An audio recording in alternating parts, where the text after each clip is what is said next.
자, 두 번째 스텝입니다. Indicating the enemy. 우리는 퍼스널 브랜드로서 누구와 경쟁, 무엇과 경쟁하는 거냐, 어떤 식으로 경쟁해야 되는가에 대한 잔소리입니다. 먼저 쇼트트랙 스타였던 김동성 씨가 그 오노한테 억울하게 지고 나서 그 다음 경기일 겁니다. 보시면 놀라죠. 1500m니까 바퀴수가 굉장히 많아요. 쇼트트랙이니까.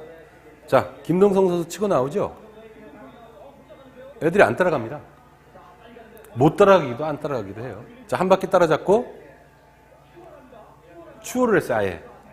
우승합니다. 뭐 당연한 결과니까 여기까지만 보여드리겠습니다. 제가 이걸 보여드리는 이유는 뭐 제자들을 만나거나 혹은 후배들을 만나면 프리랜서 일하거나 혹은 조직 내지 일할 때 가끔 이런 얘기를 들을 때가 있어요. 정말로 탁월한 애가 있는 거예요. 동기인데 너무 똑똑한 거예요. 비슷한 일, 같은 일을 하고 있는데 너무 머리가 좋은 거예요. 힘들다는 거예요. 그때 제가 얘기합니다. 천재를 보고 좌절할 이유는 하나도 없는 거예요. 그런 천재는 가게 내버려 두는 거예요. 전혀 인생에 상관없습니다. 그리고 이거는 한 게임으로 끝났으니까 뭐 큰 문제 안 되겠습니다만 20대 때 두각을 냈다고 해서 그것이 반드시 40대, 50대도 똑같다라고 저는 생각하지 않아요. 너무 빠르게 지나가는 천재가 있으면 마음 편히 어여가세요 하고 해주세요. 절대 경쟁의 상대 아닙니다. 나중에 지쳐서 뻗어 있을 때 내가 그 자리만 갈 수 있으면 돼요. 번외편이었어요. 천재에 대해서 좌절하지 마라. 경쟁은 근본적으로 두 가지 종류가 있습니다. 저는 경쟁을 보는 우리의 시각을 좀 바꿨으면 좋겠어요. 크게 보면 경쟁은 스모식의 경쟁이 있고 콩쿠르식의 경쟁이 있다라고 저는 믿습니다. 스모란 것은 이 경기장에서 함께 싸우는 경쟁자를 그 경쟁의 판에서 떨어뜨려야 이기는 게 스모죠. 우리는 그렇게 훈련받은 면도 없지 않아 있습니다. 근데 콩쿠르는 어떻게 이기는 거예요? 내가 무언가를 할 때 그걸 보고 있는 관객들이 많이 감동하면 이기는 게임입니다. 자, 그래서 긴 인생 살아가는 우리가 그 인생의 대부분 일을 하면서 살아가잖아요. 이때 타인과 경쟁을 하든 동료와 경쟁을 하든 다른 회사와 경쟁을 하든 경쟁은 피할 수가 없을 겁니다. 그때 우리는 이렇게 생각하자고요. 콩쿨식의 경쟁을 하겠다. 지금 당장 내가 어떤 공연을 하는데 그걸 보고 즐기는 분이 10명일 수도 있어요. 그분들을 감동시킬 수 있도록 최선을 다하고 최고의 퍼포먼스를 보여줘서 다음 공연 때는 100명이 오게 하고 이런 콩쿨식의 경쟁을 지향한다라고 스스로에게 결심하고 납득시키자라고 잔소리 드리고 싶습니다. 잘된 회사의 특징은 뭐냐면요. 새로운 신규 고객이 많이 들어온 회사도 뭐 그렇습니다만 기존 고객이 다른 신규 고객을 소개해 주는 거예요. 내가 어떤 일정한 퍼포먼스를 내고 일정한 역량을 가지고 있을 때 영업하겠다고 나서지 않아도 나를 아는 사람들이 다시 오거나 추천해서 오게 하는 게 콩쿨식의 경쟁에서 이기는 겁니다. 그래서 좀 상대적으로 젊은 분들한테는 인맥 관리 그따위 거 너무 신경 쓰지 말라고 잔소리로 양념 칩니다. 젊은 친구들 만나보면 내가 1000명을 안다. 이걸 인맥이라고 생각해요. 인맥은요. 내가 아는 사람의 숫자가 아니라 나를 아는 사람의 숫자예요. 그리고 나를 좋게 알아주는 사람의 숫자가 진정한 인맥입니다. 명함 수집하시려고 애쓰지 마시고 나를 만나는 사람을 억지로가 아니에요. 최선을 다해서 해서 감동시키는 콩쿠르식의 경쟁을 하겠다라는 생각만 하셔도 충분히 퍼스널 브랜딩에서 앞서가는 그런 모습 보일 수 있다고 생각합니다. 두 번째, 우리가 일하는 결과물에 대해서 좀 관점을 바꿨으면 좋겠습니다. 우리 업무는 삶을 다루는 일이다라고 저는 정의하고 싶습니다. 너무 뻔한 얘기입니다만 브랜드 쪽에서 워낙 유명한 사례예요. 레블론은 우리는 화장품을 판다가 아니라 우리는 이뻐진다는 희망을 판다라고 얘기하는 겁니다. 우리 걸 씀으로써 고객이 좀 더 아름다워져서 그 사람의 삶이 더 풍성하게지는 것이 자신들의 업이다라고 보는 거예요. 그래서 잔소리 같습니다만 미국의 사례를 하나 말씀드리겠습니다. 유니크 브랜딩이라고 제가 번역한 책인데요. 그 책에 이런 얘기가 나옵니다. 저자가 좋은 집을 샀어요. 그래서 부엌을 리노베이션을 하려고 합니다. 업체 사람들을 만난 거예요. 훌륭한 업체죠. 이렇게 시작하다는 겁니다. 특별히 좋아하시는 브랜드의 제품은 뭐가 있습니까? 다 그렇게 얘기하면 다. 근데 어떤 작은 업체를 만났는데 이렇게 물어보더라는 거예요. 집에서 음식 자주 해 먹으세요? 집에서 다른 손님들 불러서 홈파티 같은 거 많이 하세요? 주로 요리하는 분은 아내분이세요? 남편분이세요? 아니면 같이 하세요? 이 사람이 그런 걸 깨달았다는 거죠. 아, 다른 업체들은 물리적인 면적, 공간인 부엌을 어떻게 꾸미면 멋있고 돈을 많이 벌 걸 생각했는데 이 사람은 이 저자에게 이런 공간에 부엌을 만들어줘서 이 저자의 삶이 조금 더 가족 중심적으로 좀 더 풍요로워질 수 있는 데를 초점을 맞췄다는 겁니다. 그런데 견적을 받았더니 그 업체가 비쌌대요. 그 저자는 어떻게 선택했겠어요? 그 업체 선택한 겁니다.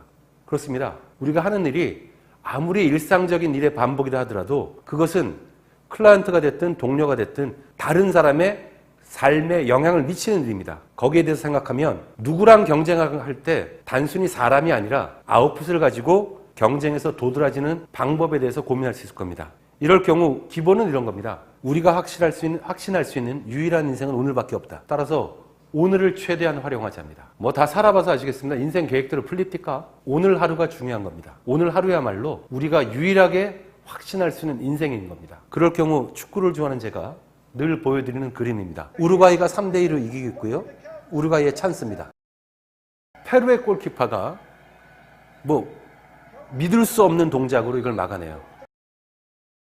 경기는요 3대2로 페루가 졌어요. 근데 제가 전에 들었던 뒷이야기는 이 한 골을 막음으로써 예선에서 골 득실로 해서 올라갔다는 거예요. 오늘이 제일 중요한 인생의 부분이다라고 말씀드렸듯이 하치전되는 하루하루 치열하게 전체적으로 되는 대로 살자 이 뜻입니다. 인생 구불제입니다. 꼭 이렇게 말씀드리고 싶었습니다. 영어를 못하는 제일 좋은 비결이 늘 주장합니다만 하루하루 꾸준히 한다라는 겁니다. 그럼 잊어버리진 않아요. 그렇다고 늘지도 않습니다.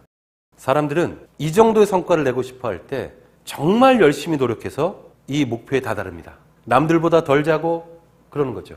이 도표에서 보이듯이 하루하루 꾸준히 하는 건요. 처음 시작할 때 드린 인풋에서 그대로 유지되는 겁니다. 이런 아웃풋을 내려면 이 노력의 기울기가 가팔라야 되는 거죠. 참 힘든 인생입니다. 근데 이거보다 더 많은 이런 목표를 가지자 그러면 우리는 어떻게 생각하냐면 어떻게 경쟁에 이길 걸 생각하냐면 더 열심히 해서 이 노력의 기울기를 더 가파르게 만들자 이렇게 얘기할 경우가 많이 있습니다. 이러다 죽어요. 사람이 조직이 될 수 있는 성과의 기울기는 정해져 있는 겁니다. 그러면 이거를 달성하려면 시작이 이래야 돼요. 그럴 수 없으면 어떻게 해요? 노력의 기울기는 똑같아 놓고 보시고 어떤 특별한 시점에 훌쩍 뛰어넘는 그런 순간이 필요합니다. 영어를 잘하고 싶으면 머리 깎고 2달 동안 영어만 하는 겁니다. 그렇게 해서 미국에서 교수하는 제 친구가 있습니다. 이런 걸 우리는 퀀텀 립이라고 부르고요.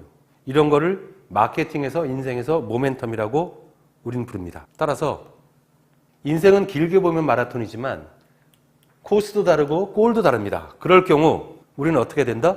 특정 시점에 온 힘을 다해서 내 모든 에너지를 쏟아서 퀀텀 리프를 마련해보는 그런 계기는 있어야 된다. 그래야 결국은 마라톤에서 이긴다는 겁니다. 인생 길게 보자 그럴 때 제가 좀 끔찍하게 보여드리는 사례가 있습니다. 인생 길게 보려면 이 정도는 하셔야 돼요. 야마모토 히로시라는 사람인데요. 62년생이에요. 1984년 LA 올림픽 때 동메달을 땄습니다. 그리고 늘 참가했으나 별 성과가 없었어요. 그러다가 2004년 아테네 올림픽에서 마침내 은메달을 tab니다.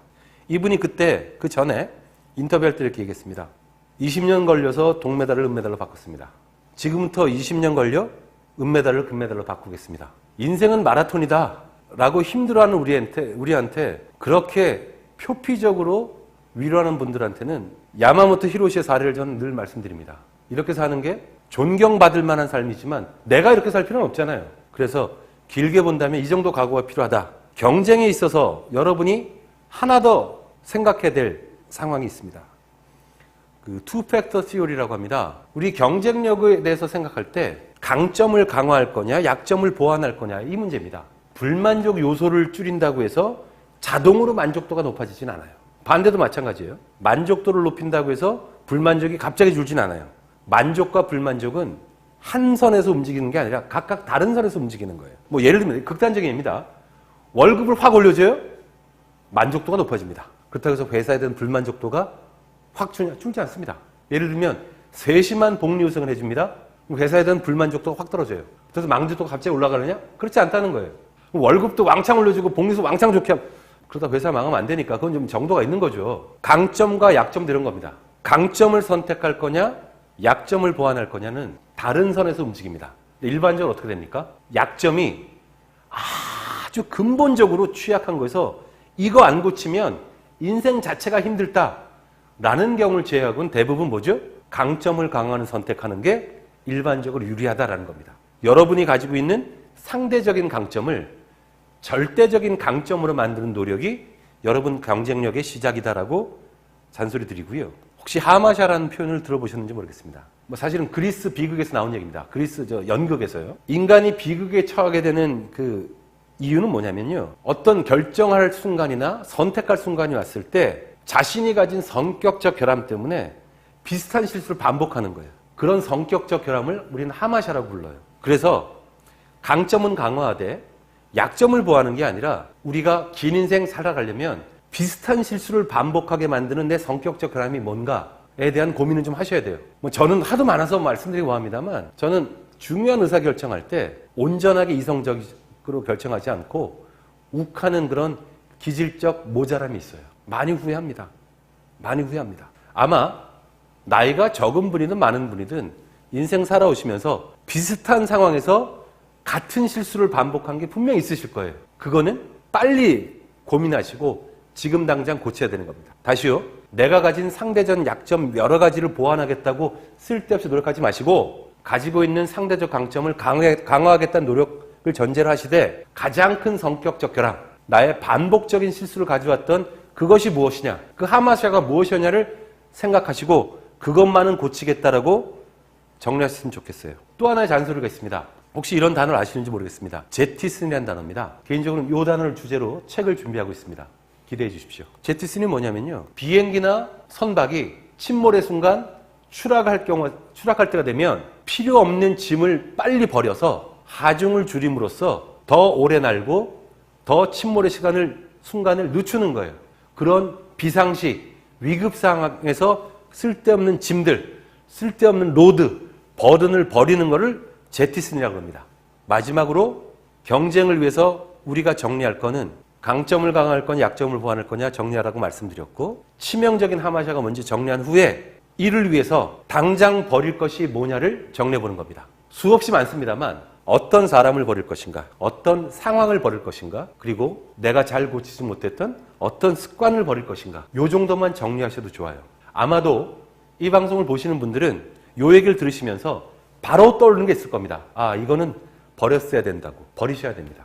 그거를 한번 지금 기회 있을 때 노트에 한번 적어보세요. 그리고 진정이게 맞는 건가? 버려도 되는 건가라는 고민을 하지 마세요. 버려야 되는 것을 적어달라고 했을 때 적힌 거는 고민의 상대가 아니라 결행의 대상입니다. 그렇게 버리시고 준비하면 나를 파악하고 어떤 식으로 경쟁할 거냐라는 두 번째 스텝까지는 다 정리가 되신 겁니다.